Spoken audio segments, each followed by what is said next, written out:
안녕하세요. 강남인강 친구들 반갑습니다. 서서히 연상되는 국어의 핵심 서영국어 최서연 선생님입니다. 자, 여러분 선생님 강의 열심히 듣고 있는 거 맞죠? 자, 선생님이랑 여름방학 특강으로 만나게 되었어요. 두 번째 시간이에요. 자, 첫 번째 시간 듣고 오셨겠죠? 자, 왠지 모르게 조금 지루할 것 같았겠지만 안 지루해요. 일부러 짧게 끊었다고요. 글쓰기, 그리고 여러분에게 꼭 필요한 글쓰기에 대해서 알려드렸어요. 사실 글쓰기는요, 길게 해야 되는 내용이에요. 그리고 여러분이 정말 글쓰기에 관심이 있다면 더욱더 많은 글쓰기 팁을 알려드릴 수 있는데 수행평가 대비 사실은 여러분의 학업과 관련한 내용 위주로 해가지고 딱 압축해서 알려드렸으니까 여름방학 특강 첫 번째 글쓰기 강의도 꼭 들어보시고요. 자, 두 번째 내용은요, 바로 여러분이 이번 여름방학 그냥 이거 딱 읽어 라고 한번 정해 드리려고요. 선생님이 고심해서 선생님이 좋아하는, 정말 좋아하는 책이랑 그 다음에 또 선생님이 편중된 독서를 좀 안 하려고는 하지만 사람마다 또 이렇게 요런 책들 좋아하고 하는 거 있잖아요. 네. 여러분이 뭐 과학 종류의 책을 좋아하는 친구들도 있을 것이고 판타지를 좋아하는 친구들도 있을 것이고 아우 저는 웹툰만 읽어요 하는 친구들도 아마 있을 텐데요. 네, 선생님은 또 의외로 동화책도 참 좋아하고요. 그 다음에 뭐 소설책 종류도 좋아하고요.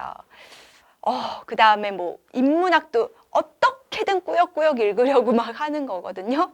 그래서 조금은 좀 다양하게 골라봤어요. 그래서 이번 여름방학 여러분이 그냥 학원만 가고 그 다음에 또 공부만 하고 아니면 그냥 룰루랄라 놀기만 하고 그러지 마시고 이렇게 우리가 뭐 영상만 보고 드라마만 보고 영화만 보고 이러지 마시고 우리 선생님 영화나 드라마 이거에도 뭐 영상만 봐도요 거기에도요 스토리가 있고요 그 다음에 내용이 있어요 왜 그거를 무시하시죠? 라고 생각할 수 있지만은요 우리가 책을 통해서 보는 간접 경험은요 뇌에서 받아들이는 게 다르답니다. 그래서 문해력, 독해력의 중요성을 계속해서 얘기를 하는 거예요. 그런데 여러분 세대는 특히나 너무나 미디어가 발달되어 있고 미디어 홍수의 어떤 시대 속에서 살고 있어요. 그렇기 때문에 일부러라도 여러분들이 책을 많이 좀 읽으려고 노력을 좀 해야 하긴 해요. 방금 말했듯이 왜? 뇌에서 받아들이는 다르다. 뇌에서 받아들이는 게 다르다라는 거예요. 우리가 모든 것을 직접 경험할 수 없잖아요. 모든 것을 직접 경험할 수 없기 때문에 간접 경험을 하는데 그 간접 경험은 영상을 통해서 간접 경험하는 것이 뇌에서 받아들이는 것은 다르다라는 겁니다. 그렇기 때문에 책을 이번 여름방학에 딱 3권만 얘기를 할게요. 이 3권만이라도 선생님하고 읽어보는 것 한번 약속해 보도록 합시다. 요거 한번 잘 읽은 친구들 이벤트를 한번 열어볼까? 네, 생각을 해보도록 할게요. 자, 여름방학 때 읽으면 좋을 추천 도서 3가지 알려드리도록 하겠습니다.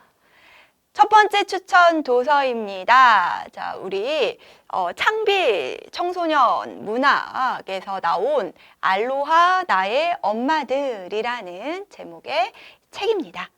보시면은 뭔가 여학생들이 좋아할 만한 책일 것 같지요? 그런데 남학생들도 읽어보시면 참 좋을 만한 책이에요. 우리가 굳이 남성, 여성 나눌 필요 없어요. 그쵸? 굳이 그런 식으로 이렇게 성별을 구분할 필요가 없고 또 하나는 그렇게 성별을 구분할 필요가 없듯이 더더욱 그래서 이 뭔가 구분되어 있을 만한 내용의 책들을 더더욱 뭐 해야 되겠어요? 네, 읽어줘야만 한다고 선생님은 생각을 해요. 그래서 더욱 골라본 책이에요. 알로하 나의 엄마들이라는 제목의 책인데요. 선생님이 가져와 봤어요. 자, 바로 이 책입니다. 네, 보이시죠? 네.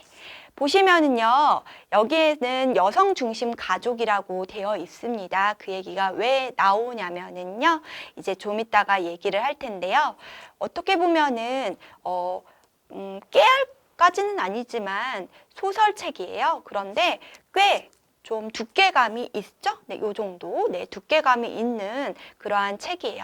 그런데 선생님이 그 당시에 좀 많이 바빴어요. 그런데 더 읽고 싶은데 너무 이제 오전에 뭐 일을 하고 그 다음에 저녁 때도 뭐 일을 해야 돼서 일을 하다가 밤에 잠깐 이 책을 읽었는데 더 보고 싶은데 사실 그 다음날 오전에 일을 가야 돼가지고 보고 싶은데 못 읽었어요. 근데 너무너무 아쉽더라고요. 그래서 그 다음날 저녁에 나머지 한 요 정도 읽고 나머지 그 다음날 저녁부터 밤까지 거의 한 새벽까지 400페이지거든요. 그거 다 읽었어요. 그만큼 재밌어요. 한번 이 페이지를 열기 시작하면은 끝까지 읽을 수 있을 정도로 몰입감이 있는 소설책이다라고 대부분 이 책을 읽은 독자들이 하는 이야기입니다. 자, 그래서 이거는 나온 지 조금 됐어요. 그래서 2020년 문학나눔 선정 도서이기도 하고요. 2021년도에는 진천군에서 올해의 책으로 선정을 한 도서예요. 그리고 한스 크리스티안 안데르센상 한국 후보로 지명된 도서이기도 합니다. 사실은 그렇게 지명된 도서들이나 뭐 베스트셀러 도서는 굉장히 많아요. 그 중에서도 이제 선생님이 뭐 여러 가지 책들을 또 많이 읽어봤을 거 아니에요? 그런데 이 책을 굳이 선정한 이유는 뭐 다양한 책들도 있겠지만 요즘에는 특히나 이제 방금 잠깐 이야기를 했지만 굳이 이제 뭐 다 그렇지는 않겠지만 성별을 이렇게 나눠가면서 이렇게 뭔가 서로 간에 이제 뭔가 불만이 있다거나 막 그런 생각들을 가지고 있는 경우가 종종 있는 것 같더라고요. 그러지 않고 이런 여성 중심 아니면 혹은 남성 중심 뭐 그러한 것들에 대한 이야기를 다루고 있는 책들을 서로 보는 것도 나쁘지 않다라는 생각을 가졌어요. 우리가 모두 함께 행복한 사회를 만들고 행복한 그러한 생각을 가지고 살아가는 사회가 되어야 되잖아요. 그래서 선정한 도서 중에 하나다라고 생각하시면 되고, 그렇다고 해서 이게 뭐 여성 중심만이 보여지는 그러한 책은 아니다라는 것도 미리 말씀을 드립니다. 자, 그러면은 이 책을 쓴 작가는 누구냐? 바로 이금희라는 작가입니다. 어린이 청소년 문학 작가예요. 내가 어린이 문학을 선택한 게 아니라 어린이 문학이 나를 선택했다라고 말할 만큼 아이들의 이야기를 쓸 때 가장 행복하다는 작가입니다. 그래서 이금희 작가는요, 밤티마을 3부작, 그 다음에 너도 하늘 말라리아라는 교과서에도 실려 있어요. 그리고 유진과 유진이라는 작품도 나중에 여러분이 꼭 찾아 읽으면 좋을 것 같아요. 청소년 문학 작품이 굉장히 유명한 작품들이 많아요. 그래서 여러분들이 어린이 또는 뭐 청소년 그리고 어른까지도 굉장히 많은 사랑을 받고 있는 작가 중에 하나예요. 그래서 이 이금희 작가의 작품을 뭐 특별히 내가 어떤 책을 읽어야 할지 모르겠어요 하는 친구들이라고 할지라도 잘 모르겠다 싶으면 이금희 작가의 작품을 한번 읽어보시면 굉장히 희망을 가지고 그 다음에 우리 주변의 이야기를 따뜻한 시선으로 보는 그러한 작품들을 많이 읽을 수가 있습니다. 그래서 강력 추천하는, 그리고 특히나 청소년 문학으로 아주 강력 추천하는 작가다라고 말씀드릴 수가 있겠습니다. 자, 그렇다면 줄거리를 좀 알려드려야 되겠죠? 자, 이 작품은요, 일제강점기 시기를 배경으로 하고 있습니다. 조선 여성이 그 당시에 바로 사진만 보고 하와이의 재외 동포와 결혼을 했던 풍습이 있었어요. 선생님도 처음 알았어요. 이 이야기를 읽고. 그래서 그것을 뭐라고 했었냐면 사진 결혼이라고 했어요. 선생님이 이거를 좀 전에 읽었는데 오기 전에 다시 한번 또 읽었어요. 조금 빨리 이렇게 좀 통독을 하면서 읽었는데, 그래서 그 당시에 그때를 포화라고 했었을 때요. 하와이를 이제 이 한자 문화권에서 이제 다시 번역체로 포화라고 불렀더라고요. 그때 그 사진 결혼, 그러니까 사진만 보고 결혼을 한 거였죠. 그 조선 그때 당시에 처녀들이. 그 하와이 동포들, 재외 동포들의 사진만 보고 이런 사람이 있는데 가가지고 거기에서 이렇게 뭐 공부도 하고 가서 살 수 있어요 라고 해가지고 이제 중매쟁이, 이렇게 중매하는 사람이 이렇게 사진 보여주고 어떻습니까 하면은 네 이렇게 해가지고 그러면 가가지고 뭐 여기에서 이제 버들이라는 중심이 되는 인물이 있습니다. 그 버들이와 그 다음에 홍주라는 조금 더 여유롭게 살던 인물이 있어요. 이 홍주. 그런데 이제 이 홍주라는 인물은 시집을 갔는데 뭐 안타깝게도 바로 얼마 안 돼서 남편이 이제 죽어서 과부가 됐어요. 근데 그 당시만 해도 그렇게 뭐 남편이 자기가 잘못한 것도 아닌데 죽으면은 뭐 남편을 뭐 잡아 죽였다 뭐 이런 식으로 해가지고서는 오히려 더 막 이제 사람들이 뭐라고 했었던 거죠. 그래서 근데 이제 굉장히 당당하고 그런 뭐라고 해야 되죠? 어떻게 보면은 적극적인 여성이었어요. 그래서 그럼 나도 가겠다 해가지고 버들이와 홍주는 굉장히 친한 친구였어요. 그래서 이 홍주도 같이 함께 그 사진을 보고 이제 함께 가게 됐죠. 그리고 또 송아라는 또 같은 근처에 사는 마을의 이제 친구인데 이제 친구라고 보긴 좀 그렇고 이제 거기 가서 이제 만나게 되었는데 이 친구는 바로 이제 무당의 이제 딸이었던 거예요. 그래서 그 당시만 해도 또 이제 무당의 또 딸은 사람들이 굉장히 또 싫어하고 그래서 이제 막 사람들이 막 돌팔매질하고 막 그래가지고 그 할머니가 이 사진 결혼을 통해서 또 보냈던 거였습니다. 자, 이렇게 태평양을 건너서 하와이로 간 주인공 3명의 이야기예요. 어쨌든 다들 당시에 더 나은 삶을 꿈꾸면서 하와이 이민선에 올랐던 것이죠. 얼마나 힘들었겠어요. 힘들게 이제 가면서 더 나은 삶을 꿈꾸면서 갔는데 세 친구가 이제 각각 예상과는 다른 운명을 이제 맞이하게 됩니다.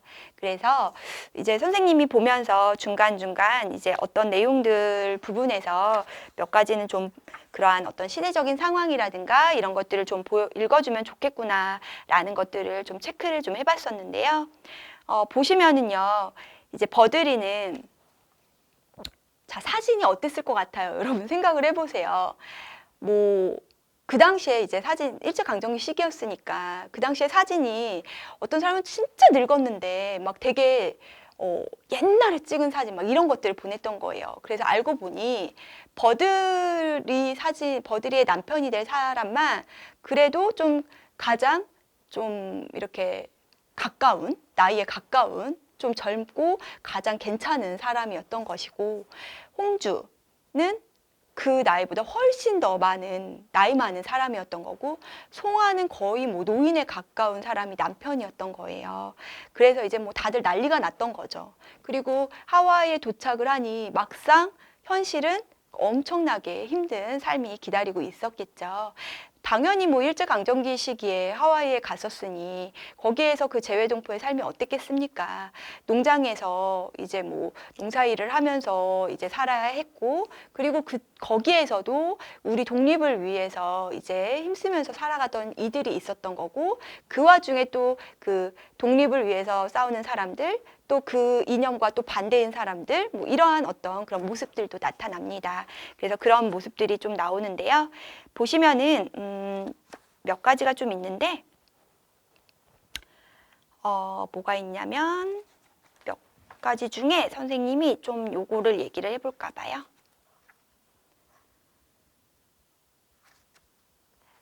그 버드리의 남편은요, 이제 독립운동을 하던 그 의병활동 같이 이렇게 했던 그쪽의 사람이었어요. 그래서, 여기 보면은, 여기 이제 버들이 놀란 얼굴로 물었다. 여기 온 일본 사람들이래 우리처럼 힘없고 가난한 노동자들이야. 윤치호 선생도 애와 농장에 와서리 일본 사람들하고 잘 지내라고 했지. 산 너머 병학교 학생들이 싸우려는 거이 외놈 웃대가리들이야. 라고 선우인의 말은 버들의 불안감을 더 키웠다. 의병 나갔다 죽은 아버지가 떠올라 다리 생각 따윈 사라져 버렸고 이야기가 몇 년 건너뛰었다는 것도 알아차리지 못했다. 생도들을 모집하는데 한인 기숙학교 선생이 태환이를 추천해줬지. 박용만 단장도 태환이를 아주 마음에 들어 했댔어 라고 했습니다. 그래서 태환이라는 사람은 버드리의 남편인데요. 버드리의 남편은 바로 이렇게 박용만 단장이라는 독립운동을 하던 그 단장이 이제 태환이라는 그 남편을 굉장히 총애했고, 이 태환도 독립운동을 위해서 계속해서 이제 가정 살림보다는 독립운동만을 위해서 애썼던 사람이에요. 그래서 이 버드리는 이 살림을 꾸려나가기가 굉장히 힘이 들었었죠. 자, 그리고 또 하나는 이제 마지막 부분에 왜 이 세 여성 중심 가족이냐라는 얘기를 하냐면은요. 이렇게 힘든 삶을 세 사람이 이제 살게 되는데, 여러 가지 이제 일들을 겪게 되겠죠. 자, 그러면서 이제 송아 같은 경우는 나중에 이제 뭐 남편이 죽고, 그리고 또 남편에게 또 막 이제 맞기도 하고 막 그래요. 그리고 홍주 같은 경우도 이제 알고 보니 그 남편이 또 한국으로 가게 되면서 아들만 이제 빼앗아서 다시 알고 보니 자기 이 애만 데리고 가려고 본처가 따로 한국에 있었고, 그래서 버림을 받게 되고, 그래서 이 세 명이 같이 함께 지내면서 이제 삶을 꾸려나가게 됩니다. 그러다가 이제 송아의 어머니가 무당이었잖아요. 그래가지고 그 송아의 어머니가 이제 무당이다 보니까 송아도 무병을 앓게 되면서 이제 자신의 어떤 그런 삶을 힘들게 하지 않기 위해서 이제 송아가 한국으로 떠나게 되죠. 자, 그런데 맨 마지막에 이제 그 버드리의 딸의 이야기가 나와요. 자, 그런데 이 얘기까지는 선생님이 살짝 마지막 이야기니까 해주지는 않을게요. 거기에서 뭔가 비밀이 나옵니다. 자, 버드리 딸의 이름은요, 버드리가 예전부터 짓고 싶어 했던 우리 진주, 펄. 네, 펄이라는 이름을 가지고 있습니다. 자, 그런데 그 펄과 관련한 비밀이 있고요. 그리고 어찌 보면은 이 그림 속의 주인공 아마 얘가 펄이 아닐까 싶어요. 그런데 이 펄이 이모들, 바로 버들과 홍주, 송아, 이 이모들을 모두 엄마라고 부릅니다. 자, 왜 모두 엄마라고 부를까를 한번 생각해 보시면 좋을 것 같습니다. 당시에 어떤 그 일제강점기 시기에 재외 동포들의 삶, 그리고 그 힘든 삶을 헤쳐나갔던, 그러면서 여성끼리 서로 연대해 가면서 살아나갔던 그러한 삶의 모습이 어떠했는지를 한번 여러분들도 읽어보시면 굉장히 좋을 것 같은 이야기다라는 것 선생님이 추천하는 이야기이고요.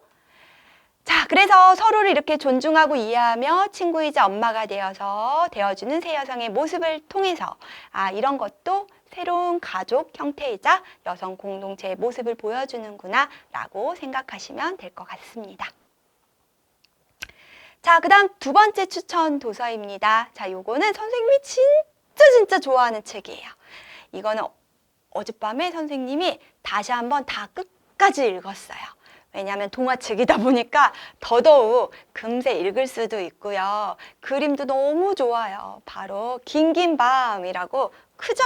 네, 일부러 이렇게 크게 또 나왔어요. 우리 2020년 문학동네 어린이 문학상을 수상한 작품이고요. 사단법인 행복한 아침 독서 추천 도서예요. 2022년도. 네, 그래서 우리 여기 보면 펭귄 보이시죠? 그리고 이 친구는 뿌리 잘린 코뿔소예요. 그래서 코뿔소 노든하고 그 다음에 이제 펭귄이 나오는데요. 작가는 룰이에요. 미술 이론을 공부한 작가이자 이 긴긴 밤으로 제21회 문학동네 어린이 문학상과 그들은 결국 브레멘에 가지 못했다라는 작품으로 제26회 황금 도깨비상 그림책 부문을 받은 작가입니다. 자, 줄거리를 먼저 소개해드리면 아프리카 수단이라는 곳 있죠. 네, 거기에서 시작되는 이야기입니다. 코끼리 고아원이라는 곳이 있어요. 거기에서 자란 코뿔소, 원래는 이름이 없었어요. 그런데 이제 나중에 노든이라는 이름이 생깁니다. 자, 이 코뿔소 노든과 버려진 알에서 태어난 어린 펭귄의 이야기예요. 네, 그런데 이제 처음에는 그 어린 펭귄은 나오지 않죠. 그런데 그 어린 펭귄이 이제 하는 말로 이제 시작이 된다고 생각하시면 됩니다. 야생에서 살아가는 것이 굉장히 서툰 이제 노든의 곁에서 도와준 이제 아내가 나오고요. 그리고 그 긴긴 밤을 견딜 방법을 알려주는 친구들이 나옵니다. 그래서 같은 코뿔소인 안가부라는 친구, 그 다음에 무서운 밤, 코뿔소 노든에겐 굉장히 무서운 밤이에요. 그 무서운 밤 넘어 내일을 알려준, 어쨌든 밤 이후에 내일이 있겠죠. 그 내일을 알려주는 치쿠까지 이렇게 바깥 세상은 노든의 상상보다도 굉장히 어떻게 보면 행복했지만 더없이 고통스러웠던 시간이었어요. 그러나 치쿠와 그리고 또 다른 펭귄 윈보가 있어요. 모든 것을 함께했던 그 노든의 사랑이 있었기에 이 버려진 알에서 태어난 펭귄이 살아남을 수 있었지요. 자, 코뿔소 노든과 어린 펭귄이 파란 지평선, 즉 바다를 찾아가는 여정을 통해서 생명의 어떤 존엄, 그리고 사랑, 그리고 함께, 이것도 방금 우리가 봤던 알로와 나의 엄마들 함께 이렇게 살아가는 연대, 이 연대의 힘을 알려주는 동화예요. 그리고 이 우리가 어찌 보면 여러분에게서도 여러분은 이제 학교라는 울타리를 벗어나면 사회라는 바다를 맞이하게 되겠죠. 그 바다를 마주할 용기를 주는 작품이다라고 생각하시면 되겠습니다. 그래서 선생님이 이 작품은 꼭 읽어보라고 추천을 드리고 싶어요. 긴긴밤이라는 책인데요. 바로 이 긴긴밤이 그냥 요 정도 이 동화책으로 작게도 나와 있고요. 요렇게 양장본 큰 책으로도 이렇게 크게도 나왔어요. 그래서 크게 나왔으니까 당연히 이 그림도 크게 볼 수가 있고 해가지고 더 선생님은 좋더라고요. 그래서 큰 책으로 구입을 선생님은 했고요. 보시면은 이제 동화책이다 보니까는 이렇게 그림도 이렇게 잘 되어 있고, 그리고 동화책이기는 하지만은 이제 어른도 같이 보면서 많이 이제 글도 좀 뭐 적은 편은 아니에요. 그래서 아이들이 뭐 이렇게 보는 어린이, 애기들 막 유아 동화책 이런 거 아닙니다. 그래서 여러분도 충분히 내용을 읽으면서 감동을 얻을 수 있는 그런 동화책이다라고 생각을 하시면 될 것 같습니다. 그래서 중간중간에 여러 가지 이제 많은 그 감동을 좀 느낄 수 있는 부분들이 있는데요. 선생님이 왜 그렇게 좋아하나 아마 여러분들이 좀 생각을 할 수 있을 것 같은데, 좀 표시를 해봤어요. 뭐냐면은 이제 그 노든이라는 이제 이 코뿔소 같은 경우는 코끼리 고아원이라는 곳에서 자랐다고 했잖아요. 그래서 보시면 처음에는 노든은요, 자기가 코뿔소임을 알지 못했어요. 그래서 시간이 지나도 노든의 코와 귀는 자라지 않았다. 대신 뿔이 있을 뿐이었다. 노든은 어렴풋이 자신이 코끼리가 아니라는 것을 알게 되었다. 하지만 코끼리들은 노든의 코나 귀에 크게 신경 쓰지 않았다. 무리가 따르던 할머니 코끼리는 이렇게 말했다. 눈이 멀어 이곳에 오는 애도 있고 절뚝거리며 이곳에 오는 애도 있고 귀 한쪽이 잘린 채 이곳으로 오는 애도 있어. 눈이 보이지 않으면 눈이 보이는 코끼리와 살을 맞대고 걸으면 되고, 다리가 불편하면 다리가 튼튼한 코끼리에게 기대서 걸으면 돼. 같이 있으면 그런 건 큰 문제가 아니야. 코가 자라지 않는 것도 별 문제는 아니지. 코가 긴 코끼리는 많으니까. 우리 옆에 있으면 돼. 그게 순리야. 라고 말을 해줘요. 자, 우리가 세상을 살아가면서 이렇게 서로 다른 친구들을 만나게 되겠죠.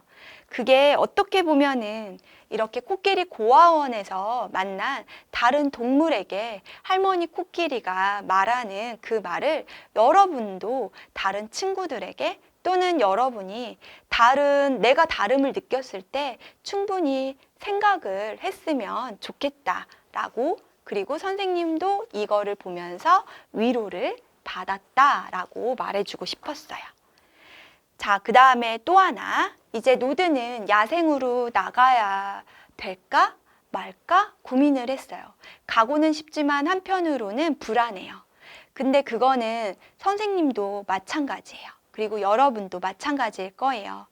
여러분이 학교라는 울타리를 벗어나서 나가고 싶고, 한편으로는 그러한 사회생활을 하고, 그 다음에 그러한 사회생활을 하다가 또 뭔가 내가 스스로를 하는 것에 대해서 굉장히 불안한 마음도 가지게 될 거예요. 자, 그럴 때 보시면은 그게 쉽지 않을 텐데, 자, 보세요.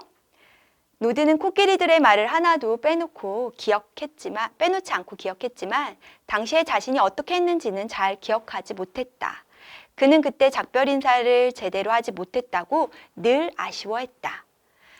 나는 언젠가 노든에게 그때 고아원을 나오기로 한 선택을 후회한 적이 있느냐고 물어보았다. 훌륭한 코끼리는 후회를 많이 하지. 덕분에 다음 날은 전날보다 더 나은 코끼리가 될 수 있는 거야. 나도 예전 일들을 수없이 돌이켜보고는 해. 그러면 후회스러운 일들이 떠오르지. 하지만 말이야, 내가 절대로 후회하지 않는 것들도 있어. 그때 바깥 세상으로 나온 것도 후회하지 않는 몇 안 되는 일들 중 하나야 라고 했어요. 맞아요. 여러분, 여러분이 하는 일들 중에서 분명히 후회되는 일들이 있을 거예요. 그런데 생각만 하고 하지 않으면 후회도 못 해볼 거예요. 그쵸? 이거는 여러분에게 선생님이 꼭 하고 싶은 말이에요. 그래서 선생님은 웬만하면 더 나이가 먹기 전에 후회하지 않도록 많은 일들을 해보려고 합니다. 자, 그리고 또 하나 이제 끝부분이에요. 여기에서는 사실은 많이 노든이 굉장히 슬픈 일들을 많이 겪게 돼요. 그런데 이제 그 노든이 그러한 여러 가지 슬픈 일들을 많이 겪으면서도 어떻게 보면은 그럼에도 살아갈 수 있었던 것이 노든에게 방금 앞에서 봤던 여러 가지 이제 여러 친구들이 있어서 살아갈 수 있었어요. 그리고 그 친구들 덕분에 마지막까지 그 알을 품고 그 품어낸 알에서 이 어린 펭귄을 끝까지 이제 바다로 보낼 수 있었어요. 자, 그래서 보시면은 이 두려움을 헤치고 나아가는 이 어린 펭귄에 대한 이야기가 끝부분에 나와요. 보시면은 이 세상의 마지막 하나 남은 흰바위 코뿔소. 네, 그 흰바위 코뿔소가 노든이거든요. 자, 이 흰바위 코뿔소의 심정을 이제는 자기가 이해할 것만 같았다라고 하면서 자, 축축한 모래를 밟으며 나는 바다를 향해 걸어갔다. 내 앞에 바다는 수도 없이 부서지고 다시 일어서기를 반복했다. 두려웠다. 하지만 나는 내가 저 바닷물 속으로 곧 들어갈 것을, 모험을 떠나게 될 것을, 홀로 수많은 긴긴 밤을 견뎌내리라는 것을 잘 알고 있다. 그리고 긴긴 밤 하늘에 반짝이는 별처럼 빛나는 무언가를 찾을 것이다. 어쩌면 언젠가 다시 노든을 만나게 될지도 모른다. 내 냄새, 말투, 걸음걸이만으로 노든은 나를 알아보고 내게 다가와 줄 것이다. 코뿔소를 한 번도 본 적이 없는 다른 펭귄들은 무서워서 도망가겠지만 나는 노든을 알아볼 것이다. 그리고 우리는 코와 부리를 맞대고 다시 인사할 것이다. 라고 되어 있어요. 자, 바로 뭐예요? 여러분에게도 어떻게 보면은 노든에게처럼 끝이 없을 긴긴 밤을 보내고 있을지도 모르고 그러한 긴긴 밤이 계속해서 이어진다고 생각할 수도 있어요. 여러분의 미래에. 그런데 그러한 긴긴 밤이 끝이 없지 않다라는 말을 하고 싶어요. 그리고 선생님이 여러분에게 뭔가 노든과 같은 사람이었으면 좋겠어요. 그렇지 않다라고 할지라도 이 긴긴 밤이라는 책을 한번 읽어보시고 이 긴긴 밤이 끝나고 밝은 내일이 올 거다라는 사실을 꼭 알았으면 좋겠다라는 마음에 긴긴 밤 꼭 읽어봤으면 좋겠다라는 것 추천드립니다. 자, 추천도서 그러면 세 번째입니다. 자, 감동적인 이야기가 지나가고 이번에는 이게 뭔가 싶죠? 컬렉터, 역사를 수집하다라는 글입니다. 자, 요거는요, 굉장히 어떻게 보면은, 이러한 분들이 있어서 참 세상은 다양하구나 라는 생각을 선생님은 좀 했어요. 자, 평범한 물건에 담긴 한국 근현대사라는 이런 것을 참 수집하면서 어떻게 보면은 우리가 생각했었을 때 그 역사가 우리는 위대한 인물들 그리고 우리가 생각하는 역사는요, 기록될 만한 것들만 기록이 되어진 것, 그쵸? 그것을 알 뿐이에요. 그런데 기록될 만한 것들만 알 뿐이지만 사실은 그 이면에 평범한 삶이 있다라는 걸 네, 그리고 거기에 평범한 인물들이 있다라는 걸 선생님은 이 책을 읽으면서 느꼈어요. 바로 컬렉터 역사를 수집하다라는 작품인데요. 2020년 우수출판 콘텐츠 제작 지원 사업 수상작이에요. 그래서 사단법인 행복한 아침 독서 그리고 책둥이 추천작인데요. 박건호 님이 쓴 작품인데요. 대학 1학년 때 답사를 가가지고 우연히 빗살무늬 토기 파편을 주우셨대요. 그래서 그것을 계기로 30여 년간 역사 자료를 모으셨대요. 그리고 나서 이제 이 수집가로서, 즉 컬렉터로서의 삶을 살고 계신 분이래요. 굉장하신 거죠. 어떻게 보면은 그러한 어떤 그런 컬렉터로서의 삶을 살고 계신다는 것 자체가. 그리고 이분은요. 학생들을 가르치고 계신 분이에요. 선생님처럼. 그러면서도 컬렉터로서 이렇게 삶을 하시고 계시는 거죠. 이렇게 책도 쓰시면서. 자, 그동안 모은 수집품의 양을 자신도 정확하게 모를 만큼 굉장히 방대한 컬렉션을 가지고 있고요. 1990년대 전국 역사교사 모임에서 활동하면서 다양한 역사교육 자료를 만들기도 하였다고 합니다. 자, 보시면은 이제 수집한 자료들로 생생한 역사를 구성해내는 이야기입니다. 사진 한 장에서부터 영수증도 있고요. 엽서, 사직서도 있어요.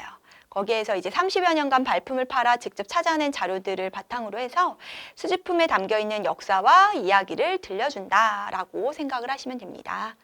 생생히 드러나는 시대상, 거대한 역사적 사건의 이면을 들여다볼 수 있는 14가지 이러한 수집품을 소개하면서 큰 역사 뒤에 담겨있는 보통 사람들의 역사를 보여주는 글이에요. 그래서 컬렉터와 수집품에서 역사 속 이름 없는 이들과 나누는 어떻게 보면은 대화다라고 보시면 됩니다. 그래가지고 지금 선생님이 잠깐 이야기를 했잖아요. 우리가 어떻게 보면은 교과서라든가 아니면은 역사 속의 기록에 담겨있는 그러한 어떤 그 기록물들은요, 꼭 기록될 만한 가치가 있는, 그리고 그러한 어떤 우리가 알고 있는 위인들, 그런 기록물들, 막 이런 것들은 이렇게 보면은 이름 없는 이들에 대한 것들은 없어요. 그쵸? 네. 왕, 어떤 그러한 그 주변의 인물들, 막 이런 것들이죠. 그런데, 이 14가지의 어떤 그런 수집품들을 통해서 그 속에 담겨 있는 어떻게 보면 역사 속 뒤에 있는 이야기들, 그 생생한 어떤 역사의 이면들, 이것들을 알 수가 있는 거구나 라고 생각하시면 될 것 같습니다. 그래서 그 당시에 그 평범한 인물들의 삶이 이랬구나, 그 당시에 그들은 이러한 삶을 살았구나 라는 점에서 처음에 사실은 선생님도 이런 글들이 굉장히 막 재밌게 읽혀지지는 않아요. 그런데 처음을 조금 인내심을 가지고 읽으면요, 그 다음은 굉장히 흥미롭게 읽을 수가 있어요.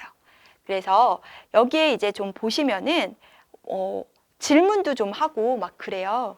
그래서 어떤 질문이 좀 나오냐면은 앞쪽에 이런 질문이 좀 나와요. 자, 보시면 오래전 어느 학교 합창단이 부른 독립가의 후렴 부분이 나오는데, 여기서 잠깐 퀴즈 하나. 이 노래 가사에 반복적으로 나오는 우리나라 독립한 날은 언제를 말하는 것일까? 자, 어렵지 않게 객관식 문항으로 내겠다 라고 했어요. 자, 그래서 1896년 11월 21일, 1919년 3월 1일, 1945년 8월 15일, 1948년 8월 15일. 자, 여러분 그럼 답은? 네, 선생님도 당연히 1945년 8월 15일이라고 했어요. 네. 자, 그런데 어느 학교 합창단이 부른 독립가의 후렴 부분이라고 했잖아요. 그래서 정답은 땡 3번이 아니었어요. 바로 1896년 11월 21일이었대요. 이런 식으로 질문을 하면서 아니 그러면 왜 1896년 11월 21일이었을까? 라는 거였는데 독립문을 세우던 날을 기념한 노래였다라는 거였대요. 이렇게 독립문을 세우던 것과 관련한 자료를 수집한 그 내용들과 관련해 가지고 이러한 광복 후의 독립문 도안 이런 것들을 이렇게 보여주기도 하고, 그 다음에 그 당시에 독립신문 이러한 어떤 자료들을 이렇게 사진이랑 같이 또는 엽서랑 같이 이렇게 보여주기도 해요. 그러니까 실물을 이렇게 함께 보여주니까 그냥 단순하게 글이랑 보는 거랑은 또 좀 다르겠죠. 이런 것들. 그 다음에 또 하나 선생님이 또 유심히 봤던 건 뭐였냐면은 조금 흥미롭게 본 게 요런 거였어요. 아무래도 선생님은 또 이제 여러분이 교과서의 내용하고 연관돼서 보면 좀 재밌겠잖아요. 그리고 기억에 남을 테니까 우리가 이제 운수 좋은 날이라는 작품을 공부하게 될 텐데요. 자, 이 운수 좋은 날이라는 작품에는요, 이제 김첨지가 인력거를 끌잖아요. 그런데 그 김첨지가 인력거를 끄는데 자꾸만 이제 그 전차도 다니고 막 이제 이러면서 생활이 너무 어려워져요. 자, 그래서 이 운수 좋은 날이라고 해도 수입이 좋았다고 본다면 평소 하루 수입이 이보다 훨씬 못했을 것이다 라는 내용이 나옵니다. 그래서 그 내용이 나오는데 하루에 3원을 벌었다라는 게 정말로 운수 좋은 날이었다라는 얘기가 그만큼 열악했다라는 얘기가 나오는 거예요. 그 얘기는 무슨 소리냐면 당시에 그 운수 좋은 날이 발표되고 2년 뒤에 이 아사히 택시 회사가 일본에서 들여온 미터기를 택시에 달고 영업을 시작했다라는 그 내용이 나오더라고요. 그래서 미터기 택시 영업회가 허가라고 해가지고 1925년 6월 24일자 시대일보 해가지고 이렇게 시대일보 기사가 실린 것도 이렇게 보여주고 있어요. 그러니까 이러한 어떤 기사 내용이 나오니까 그 당시에 어떤 시대에도 자연스럽게 알게 되면서 그때 어떤 작품들하고도 연관이 되니까 그러면은 이런 것도 같이 이제 이 선생님이 설명할 때 알려주면 재밌겠구나라는 생각도 좀 해봤습니다. 그 다음에 또 요거는요, 이제 좀 약간 슬프기도 하고, 이 청년들은 과연 어떻게 됐을까라는 생각도 좀 해보기도 했어요. 보시면은 다시 만날 동무들 사진이라고 해서 9명의 청년이 이렇게 같이 사진을 찍었더라고요. 그래서 비장한 표정으로 정면을 응시하고 찍은 사진인데, 10년 후에 다시 만날 동무라는 이렇게 글귀와 함께 이렇게 사진을 1951년 1월 5일 이렇게 날짜를 써가지고 이 친구들이 그럼 10년 후에 다시 만났을까? 이런 식으로 기념 사진을 이렇게 찍었다라고 했더라고요. 자, 그래가지고 그러면은 어떻게 했을까 해가지고 막 이제 하나하나 사진을 보면서 이 글쓴이가 생각을 해본 거죠. 자, 그랬는데 잘 보니까 뒤편을 보니까 다른 정보들이 적혀 있더라 라는 겁니다. 보니까 당시에 16년 1월 5일 날이라는 그 얘기는 그러면은 정확히 10년 전이네? 이 얘기는 앞으로 다시 만날 날을 미리 박아둔 것이다 라는 것이죠. 그 얘기는 한국 전쟁이 아니라 일제강점기 시기에 중일 전쟁 때 이때 우리 다시 만나자라고 일부러 먼저 사진을 찍었다라는 거죠. 그 얘기는 당시 아마 지원병으로 출전하는 식민지 청년들이었다라는 겁니다. 그러면은 왜 그때 당시에 이렇게 지원병 모집을 해가지고서는 굳이 이렇게 갔을까라는 얘기가 나오는데요. 선생님은 요거가 왜 인상 깊었냐면은 당시에 사실 조선 청년들이 지원병 모집에 굉장히 많은 호응을 가지면서 많이들 갔다라고 하더라고요. 그래가지고 우리가 친일파에 대한 이야기, 그 다음에 이런 그 문학을 썼던 그리고 이런 문학 작가들 중에서 이런 친일 행위를 했던 사람들이 자꾸 비판을 받던 것들이 이런 젊은 청년들에게 친일 행위와 관련된 어쩔 수 없다라고 하지만은 이게 어떤 식으로 이렇게 많은 영향을 주었는지 그거에 대해서 선생님은 비판적인, 그리고 많은 사람들이 비판적인 입장일 수밖에 없었던 게 바로 이렇게 뭐 지원을 하고 그다음에 정신적인 많은 그런 영향을 주면서 많은 사람들이 희생을 하고 그리고 그렇게 호응을 하고 그랬다라는 거죠. 그것도 어느 정도 이러한 친일의 영향을 많이 주기도 하고 그 다음에 이렇게 식민지 조선을 좀 많이 이렇게 지원 열풍이 강타를 좀 했다라는 그 내용들을 생각하게 했어요. 그래서 뭐 이걸 무조건 다 싸잡아서 친일파로 규정할 수는 없고 그 당시에 청년들이 이런 식으로 호응할 수밖에 없었던 이유가 무엇이었을까라는 생각을 하게 되었습니다. 그리고 또 한편으로는 그 친구들은 과연 다들 만날 수 있었을까라는 생각도 해보게 되었고요.